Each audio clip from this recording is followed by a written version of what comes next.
ಮಹಾಭಾರತದ ವನಪರ್ವದಲ್ಲಿ ಬರುವಂತಹ ಶೌನಕ ಬ್ರಾಹ್ಮಣ ಮತ್ತು ಯುಧಿಷ್ಠಿರ ಇವರಿಬ್ಬರ ಸಂವಾದವನ್ನು ನಾವು ನೋಡ್ತಾ ಇದ್ವಿ.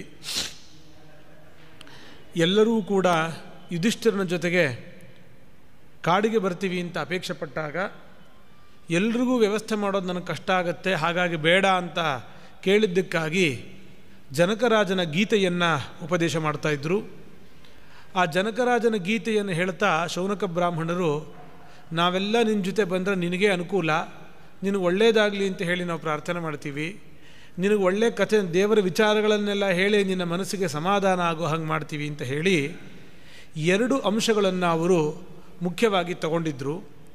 ದೈಹಿಕವಾಗಿ ಬರುವಂತಹ ಸಮಸ್ಯೆಗಳು ಅದನ್ನು ಬಗೆಹರಿಸ್ಕೊಳ್ಬೇಕು, ಹಾಗೆ ಮಾನಸಿಕವಾಗಿ ಬರುವಂತಹ ಸಮಸ್ಯೆಗಳು ಅದನ್ನೂ ಬಗೆಹರಿಸ್ಕೊಳ್ಬೇಕು ಅಂತ ಹೇಳಿ ತುಂಬ ಚಿಂತಾಕ್ರಾಂತನಾಗಿ ನೆಲದ ಮೇಲೆ ಕುಸಿದು ಬಿದ್ದು ಹೋಗಿದ್ದಂತಹ ಯುಧಿಷ್ಠಿರನಿಗೆ ಉಪದೇಶ ಮಾಡಲಿಕ್ಕೆ ಶುರು ಮಾಡಿದರು. ಅದರಲ್ಲಿ ಆಸೆಯ ಬಗ್ಗೆ ಎಲ್ಲದಕ್ಕೂ ಮೂಲ ಕಾರಣವಾಗಿರುವಂಥದ್ದು ಸ್ನೇಹ, ಅಭಿಮಾನ, ಜೊತೆಗೆ ತೃಷ್ಣ ಅಂತಂದರೆ ಒಂದು ವಿಷಯ ಪದಾರ್ಥವನ್ನು ಎಷ್ಟು ಅನುಭವಿಸಿದ್ರೂ ಕೂಡ ಸಾಕು ಅಂತ ಅನ್ನಿಸ್ತಾ ಇಲ್ಲ, ಮತ್ತೆ ಬೇಕು ಬೇಕು ಅಂತಲೇ ಅನ್ನಿಸ್ತಾ ಇದೆ ಅಂತಂದರೆ ಅದನ್ನು ತೃಷ್ಣ ಅಂತ ಹೇಳಿ ಕರೀತಾರೆ. ಅದನ್ನು ನಿರೂಪಣೆ ಮಾಡಿದ್ದನ್ನು ನಾವು ನೋಡಿದ್ವಿ. ಈಗ ಮುಂದೆ ಲೋಭ ಅನ್ನುವಂತಹ ಗುಣ ಇದ್ದು ಆ ವ್ಯಕ್ತಿ ಎಷ್ಟೇ ಹಣವನ್ನು ಸಂಪಾದನೆ ಮಾಡ್ತಾ ಹೋದರೂ ಕೂಡ ಅದು ಹೇಗೆ ಅವನು ಸುಖಕ್ಕೆ ಕಾರಣ ಆಗೋ ಬದಲು ದುಃಖಕ್ಕೆ ಕಾರಣ ಆಗ್ತಾ ಹೋಗ್ತಾ ಇರುತ್ತೆ ಅನ್ನೋದನ್ನು ನಿರೂಪಣೆ ಮಾಡ್ತಾರೆ. ಯಥೈದ ಸ್ವಸಮುತ್ತೇನ ವನ್ಹಿನಾ ನಾಶ ಮೃಚ್ಛತಿ ತಥಾ ಕೃತಾತ್ಮ ಲೋಭೇನ ಸಹಜೇನ ವಿನಶ್ಯತಿ. ಅಕೃತಾತ್ಮ, ಮನೋನಿಗ್ರಹ ಇರೋದು ತುಂಬ ಮುಖ್ಯ. ಯಾವನಿಗೆ ಮನೋನಿಗ್ರಹ ಇರೋದಿಲ್ವೋ ಅವನಿಗೆ ಲೋಭ ಅನ್ನುವಂತಹ ಗುಣವೂ ಇತ್ತು ಅಂತಾದರೆ ಆಗ ಆ ಲೋಭವೇ ಅವನನ್ನು ನಾಶಪಡಿಸ್ಬಿಡುತ್ತೆ, ಸುಟ್ಟಾಕ್ಬಿಡುತ್ತೆ. ಹೇಗೆ ಅಂತಂದರೆ ಬೆಂಕಿ ಉರಿಬೇಕು ಅಂದರೆ ಅದಕ್ಕೊಂದು ಏನಾದ್ರು ಇಂಧನ ಬೇಕು, ಕಟ್ಟಿಗೆ ಇದ್ದಿಲು ಏನಾದ್ರು ಬೇಕು. ಆದರೆ ಯಾವುದನ್ನು ಆಶ್ರಯಿಸಿಕೊಂಡು ಬೆಂಕಿ ತಾನು ಇದೆಯೋ ಅದನ್ನೇ ಸುಟ್ಟು ಬೂದಿ ಮಾಡುವಂತೆ ಲೋಭ ಅನ್ನುವುದು ಯಾವನಲ್ಲಿ ಇರುತ್ತೋ ಅವನನ್ನು ಕ್ರಮೇಣ ಹಾಳು ಮಾಡಿಬಿಡುತ್ತೆ. ಈ ಅರ್ಥಲೋಭ ಏನಿದೆ, ಸಂಪತ್ತು ಬೇಕು, ದುಡ್ಡು ಬೇಕು ಬೇಕು ಅಂತ ಯಾರು ಬಯಸ್ತಾರೆ ಅವ್ರು ಖಂಡಿತವಾಗಿಯೂ ಸಂತೋಷ ಇರೋದಿಲ್ಲ. ಅವ್ರಿಗೆ ನಿರಂತರವಾಗಿ ಚಿಂತೆ ಇದ್ದೇ ಇರುತ್ತೆ.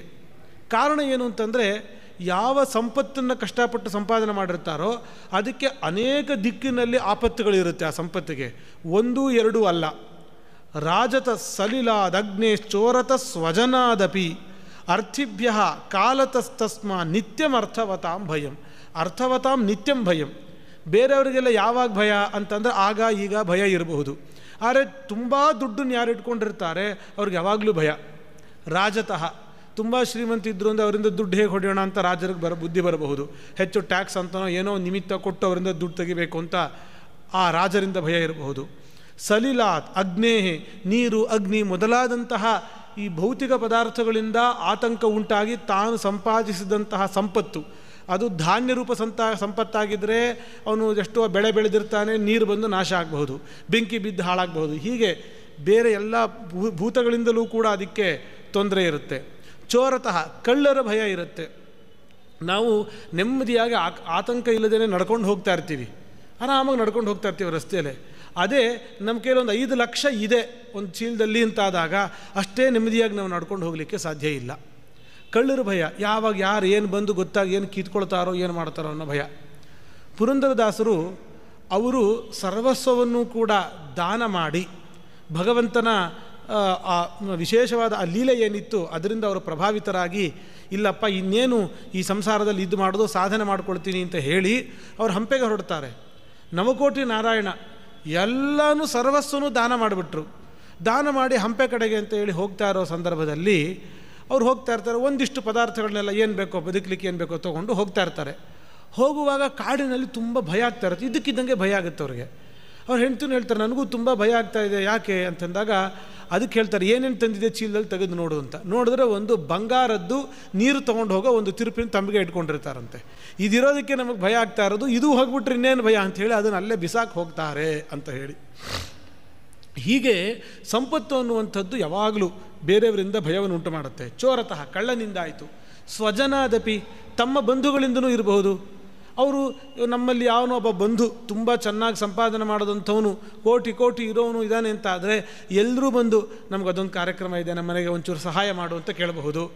ಸಹಾಯ ಮಾಡು ಅಂತ ಬಾಯಿ ಬಿಟ್ಟು ಕೇಳದೇ ಇದ್ರೂ ಕೂಡ ನಿರೀಕ್ಷೆನಾದರೂ ಇಟ್ಕೊಂಡಿರಬಹುದು.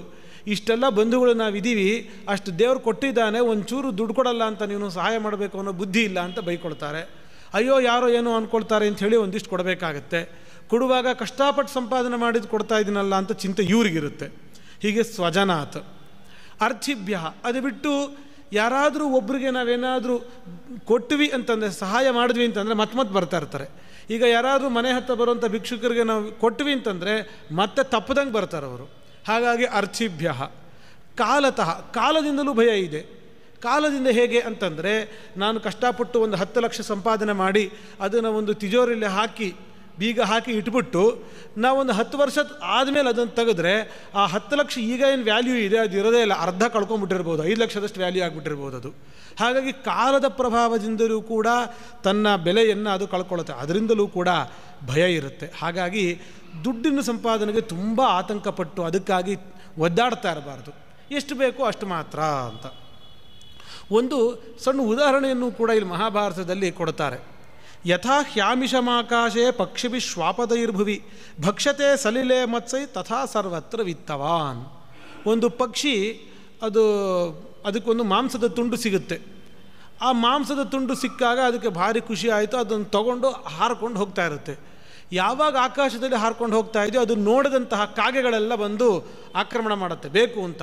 ಆಕಾಶದಲ್ಲೇ ಜೋರು ಗಲಾಟೆ. ಕೊನೆಗೆ ಏನಾಯಿತು, ಅದು ಅಲ್ಲಿಂದ ಅವುಗಳ ಜಗಳದ ಮಧ್ಯದಲ್ಲಿ ಮೇಲಿಂದ ಕೆಳಗೆ ಬಿದ್ದೋಯ್ತು.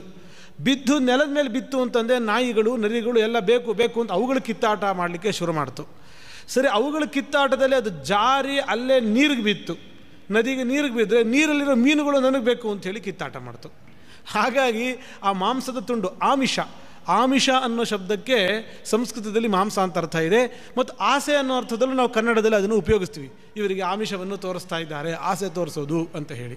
ಹಾಗಾಗಿ ಈ ದುಡ್ಡು ಅನ್ನುವಂಥದ್ದು ಅದು ಆಮಿಷ. ಅದೊಂದು ಎಲ್ಲಿದ್ದರೂ ಕೂಡ ಅದಕ್ಕೆ ಭಯ, ಒಬ್ಬರಲ್ಲ ಒಬ್ಬರಿಂದ ಭಯ ಇದ್ದದ್ದೇ.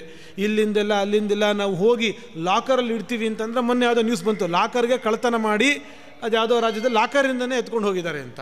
ಹಾಗಿದ್ರೆ ಎಲ್ಲಿ ಭಯ ಇರಲ್ಲ? ಅದಕ್ಕೆ ಭಯ ಅನ್ನುವಂಥದ್ದು ಯಾವಾಗಲೂ ಇದ್ದೇ ಇರುತ್ತೆ ದುಡ್ಡಿಗೆ. ಅರ್ಥ ಏವ ಹಿ ಕೇಶಾಂಚಿದ ಅನರ್ಥಂ ಭಜತೆ ನೃಣಾಂ ಅರ್ಥಶ್ರೇಯಸಿ ಚಾಸಕ್ತೋ ನ ಶ್ರೇಯೋ ವಿಂದತೆ ನರಹ. ಕೆಲವರಿಗೆ ಯಾವುದನ್ನು ಅರ್ಥ ಅಂದ್ಕೊಂಡಿರ್ತಾರೋ ಅದೇ ಅವ್ರಿಗೆ ಅನರ್ಥ ಆಗುತ್ತೆ. ಇಲ್ಲಿ ಸಂಸ್ಕೃತದಲ್ಲಿ ಎಷ್ಟು ಚೆನ್ನಾಗಿ ಆ ಶಬ್ದಗಳ ಸ್ವಾರಸ್ಯ ಇದೆ ಅಂತಂದರೆ, ಅರ್ಥ ಅನ್ನೋ ಶಬ್ದಕ್ಕೆ ದುಡ್ಡು ಅನ್ನೋ ಅರ್ಥನೂ ಇದೆ, ಅರ್ಥ ಅನ್ನೋ ಶಬ್ದಕ್ಕೆ ಪ್ರಯೋಜನ ಅನ್ನೋ ಅರ್ಥನೂ ಕೂಡ ಇದೆ. ಅರ್ಥ ಅನ್ನೋದು ಅರ್ಥ ಆಗಬೇಕು ಅಂದರೆ ನಮಗೆ ದುಡ್ಡು ಪ್ರಯೋಜನ ಆಗಬೇಕು, ಆದರೆ ಅದೇ ಅನರ್ಥ ಆಗಿಬಿಡುತ್ತೆ. ಯಾವ ದುಡ್ಡು ಸುಖ ಕೊಡಬೇಕಾಗಿರುತ್ತೋ ಅದೇ ನಮಗೆ ದುಃಖವನ್ನು ಕೊಟ್ಬಿಡುತ್ತೆ.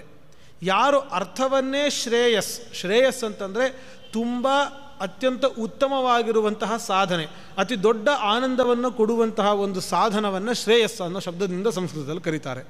ಅರ್ಥವೇ ಶ್ರೇಯಸ್ ಅಂತ ಯಾರು ಇಟ್ಕೊಳ್ತಾರೋ ಅವ್ರಿಗೆ ನಿಜವಾದ ಶ್ರೇಯಸ್ ಯಾವುದು ಮೋಕ್ಷ ಇದೆ ಅದು ಯಾವತ್ತಿಗೂ ಸಿಗೋದೇ ಇಲ್ಲ. ಅದಕ್ಕೆ ವಿಮುಖರಾಗಿಯೇ ಅವರು ಇರಬೇಕಾಗತ್ತೆ. ಆ ದುಡ್ಡಿನಿಂದಾಗಿ ಅನೇಕ ಸಮಸ್ಯೆಗಳೆಲ್ಲ ಬರುತ್ತೆ ಅಂಥೇಳಿ ಅದನ್ನೆಲ್ಲ ಪಟ್ಟಿ ಕೊಡ್ತಾ ಹೋಗ್ತಾರೆ. ಮತ್ತು ಈ ಆಸೆ ಇದೆಯಲ್ವಾ, ಈ ಆಸೆಗೆ ಯಾವತ್ತಿಗೂ ಕೂಡ ಕೊನೆ ಅನ್ನೋದಿಲ್ಲ. ಅಂತೋ ನಾಸ್ತಿ ಪಿಪಾಸ ಆಸೆಗೆ ಯಾವತ್ತೂ ಕೊನೆ ಇಲ್ಲ. ಭಗವಂತ ವಾಮನನಾಗಿ ಬಲಿಚಕ್ರವರ್ತಿಯಲ್ಲಿ 3 ಪಾದ ಭೂಮಿಯನ್ನು ಕೇಳಿದಾಗ, ನನ್ನಂತಹ ತ್ರಿಲೋಕಾಧಿಪತಿ ಹತ್ರ ಒಂದು 3 ಪಾದ ಅಂತ ಕೇಳ್ತಿಯಲ್ಲ, ನಿಂಗೆ ಸರಿಯಾಗಿ ಕೇಳೋಕ್ಕೆ ಗೊತ್ತಿಲ್ಲ, ಒಂದು ಕೆಲಸ ಮಾಡು, ಇನ್ನೊಂದು ಸತಿ ಯೋಚನೆ ಮಾಡಿ ಇನ್ನೊಮ್ಮೆ ಏನಾದರೂ ಕೇಳು, ಬೇಕಾದರೆ ಸಪ್ತದ್ವೀಪಾಧಿಪತಿ ನಾನು ಒಂದು ದ್ವೀಪ ಕೊಡು ಅಂತಲೇ ಕೇಳಬಹುದು, 3 ಪಾದ ಕೇಳ್ತಾ ಇದೆಯಲ್ವ ಅಂತ ಹೇಳಿದಾಗ, ಆಗ ವಾಮನ ಹೇಳುವಂತಹ ಮಾತು ದ್ವೀಪೇನಾಪಿ ನ ಪೂರ್ಯತೆ. ಯಾರಿಗೆ 3 ಪಾದ ಸಾಕಾಗೋದಿಲ್ವೋ ಅವ್ರಿಗೆ ಒಂದು ದ್ವೀಪ ಕೊಟ್ಟರು, ಆದರೂ ಇನ್ನೊಂದು ದ್ವೀಪ ಐತಲ್ಲ, ಪಕ್ಕದಲ್ಲೊಂದು ದ್ವೀಪ ಇದೆ, ಅದನ್ನು ನಾನು ಕೊಡಲಿಲ್ವಲ್ಲ ಅಂತ ಆಸೆ ಆಗುತ್ತೆ. ಹಾಗಾಗಿ ಈ ಪಿಪಾಸಾಗೆ ಕೊನೆ ಇಲ್ಲ. ಇಷ್ಟು ನನ್ನ ಆಸೆ ಇದೆ, ಕೊನೆಗೆ ಒಂದು ದಿವಸ ನನ್ನ ಆಸೆ ಮುಗೀತು ಅಂತಿದೆಯಾ? ಇಲ್ಲವೇ ಇಲ್ಲ. ನಿಜವಾಗ್ಲೂ ಹಾಗೊಂದು ವೇಳೆ ಪಿಪಾಸಾಗೆ, ಅದರಲ್ಲೂ ಅರ್ಥ ಪಿಪಾಸಕ್ಕೆ ಕೊನೆ ಇದೆ ಅಂತ ಆದರೆ, ಸಾವಿರಾರು ಕೋಟಿ ಬಿಲಿಯನ್ ಗಟ್ಟಲೆ ಆಸ್ತಿ ಇರೋರಿಗೆ ಅಲ್ಲೇ ನಿಲ್ಲಿಸ್ಬಿಡ್ಬೇಕು, ಸಾಕಪ್ಪ ಮುಗೀತು, ಇನ್ನೆಷ್ಟೊಂದು ದುಡಿಯೋದನ್ನು ನಿಲ್ಲಿಸಬೇಕು. ಇಲ್ಲ, ಅದು ಯಾವತ್ತಿಗೂ ಕೂಡ ಪಿಪಾಸ ಅನ್ನೋದಕ್ಕೆ ಕೊನೆ ಇರೋದೇ ಇಲ್ಲ. ಹಾಗಾದರೆ ಜೀವನದಲ್ಲಿ ಯಾವುದು ಆನಂದ ಕೊಡುತ್ತೆ ಅಂತಂದರೆ, ಭಾರಿ ಅದ್ಭುತವಾಗಿರೋ ಒಂದು ಮಾತನ್ನು ಹೇಳ್ತಾರೆ, ಸಂತೋಷ ಪರಮಂ ಸುಖಂ. ಸಂತೋಷ ಅಂತಂದರೆ ಏನು? ಆನಂದ ಅಂತ ಅರ್ಥ ಅಲ್ಲ.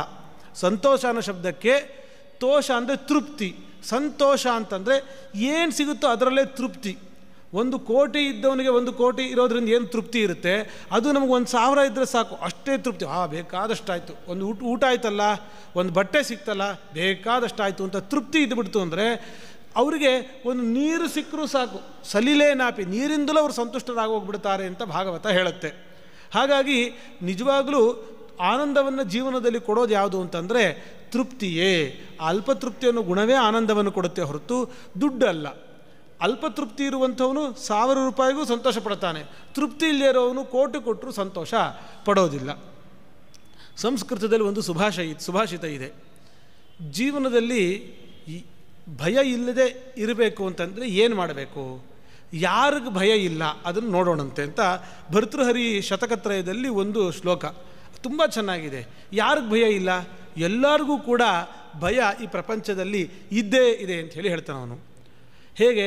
ಭೋಗೇ ರೋಗ ಭಯಂ. ಭೋಗ, ನಾವು ಬೇಕಾದಷ್ಟು ರುಚಿಯಾಗಿ ನಮ್ಗೆ ಬೇಕಾಗಿರೋದು ತಿನ್ಕೊಳ್ಳೋಣ, ಮಾಡೋಣ, ಅನುಭವಿಸೋಣ ಅಂದರೆ ರೋಗ ಭಯಂ. ಏನೇನೋ ಕೈಸಿದ್ದಿದ್ದು ಹೆಂಗಂತಂದರೆ ರೋಗದ ಭಯ ಇರುತ್ತೆ. ಭೋಗೇ ರೋಗ ಭಯಂ. ಕುಲೇ ಚ್ಯುತಿ ಭಯಂ. ಒಂದು ಒಳ್ಳೆ ದೊಡ್ಡ ವಂಶದಲ್ಲಿ ನಾನು ಹುಟ್ಟಿದ್ದೀನಿ ಅಂತಂದರೆ ಅಂಥ ಸತ್ಕುಲ ಪ್ರಸೂತನಾಗಿ ಸಣ್ಣ ಪುಟ್ಟ ತಪ್ಪು ಮಾಡೋಂಗಿಲ್ಲ. ಅಂಥ ವಂಶದಲ್ಲಿ ಹುಟ್ಟು ಇಂಥ ತಪ್ಪು ಮಾಡ್ತೀಯ ಅಂಥೇಳಿ ಚ್ಯುತಿ ಭಯಂ, ಕುಟುಂಬದಿಂದ ಹೊರಗೆ ಹಾಕುವಂತಹ ಭಯ ಇರುತ್ತೆ.